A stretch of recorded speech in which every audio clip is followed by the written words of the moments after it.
Ako bahala sa'yo. Sabihin mo sa akin kailangan natin para makagawa tayo ng bahay mo dyan. Tapos lalagay pa tayo marami pang hayop. Mga alaga muna natin yan. Tapos magtatanim tayo dito. Oo. Tapos yung mineral dito. Napaproud ako sa'yo, kuya. Ibang-iba ka na ngayon dito sa Bicol. Ang pakabongga naman ng handa nyo. Ang handaan nila. Bicolano talaga. Toyo. And sile. Yun ang masarap ng atas ang paa, no? Baka hindi ba kasama si nanay? Nahihilo siya. Kwento na si Kuya Jesus yung papasyalan mo. Oo, sama daw po siya. Dito ka lang, Nay, kasi baka mamaya biglang maano, yung Joyride. ba mahilo.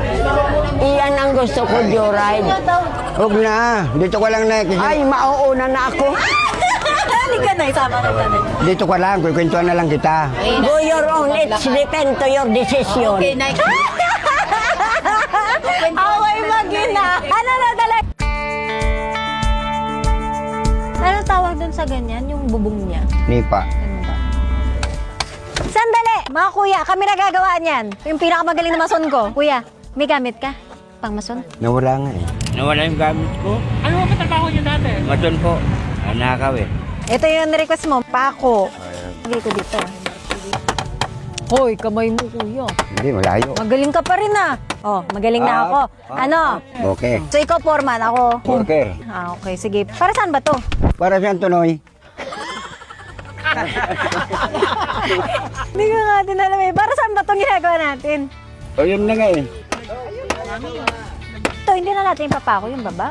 Ay, yung bumapla. Naku, sisisante na kita, Kuya Jesus. Natala ko ba akong purman? Ako pala yung worker. Nakakalimutan ko na. Yan, ang ganda na. Amo di pambot ng sa Dinoy? Anong salita yun? Bicol po. Ano, ang cute! Ano to sa manok? Ay, ganun. Tapos lalaki to. Oo, lalaki. Anong pangalan yan? Baboy nga. Eh, baboy 1, baboy 2, baboy 3. Kailangan may pangalan yung mga yan. Pangalan, lagyan mo.